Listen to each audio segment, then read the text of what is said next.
Première épître de Pierre, chapitre 4.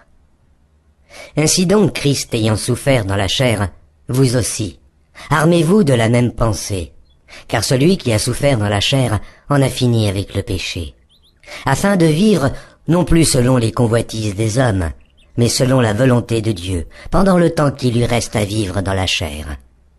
C'est assez, en effet, d'avoir dans le temps passé accompli la volonté des païens, en marchant dans la dissolution, les convoitises, l'ivrognerie, les excès du manger et du boire, et les idolâtries criminelles. Aussi trouve-t-il étrange que vous ne vous précipitiez pas avec eux dans le même débordement de débauche, et ils vous calomnient. Ils rendront compte à celui qui est prêt à juger les vivants et les morts.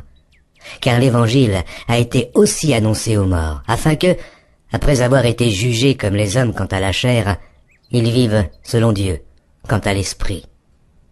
Et la fin de toute chose est proche. Soyez donc sages et sobres pour vaquer à la prière. Avant tout, ayez les uns pour les autres une ardente charité, car la charité couvre une multitude de péchés. Exercez l'hospitalité les uns envers les autres, sans murmure, comme de bons dispensateurs des diverses grâces de Dieu. Que chacun de vous mette au service des autres le don qu'il a reçu. Si quelqu'un parle, que ce soit comme annonçant les oracles de Dieu.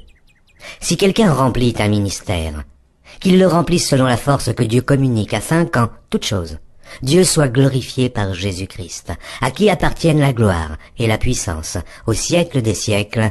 Amen. Bien-aimés, ne soyez pas surpris comme d'une chose étrange qui vous arrive, de la fournaise qui est au milieu de vous pour vous éprouver. Réjouissez-vous au contraire de la part que vous avez aux souffrances de Christ, afin que vous soyez aussi dans la joie et dans l'allégresse lorsque sa gloire apparaîtra. Si vous êtes outragés pour le nom de Christ, vous êtes heureux, parce que l'Esprit de gloire, l'Esprit de Dieu, repose sur vous.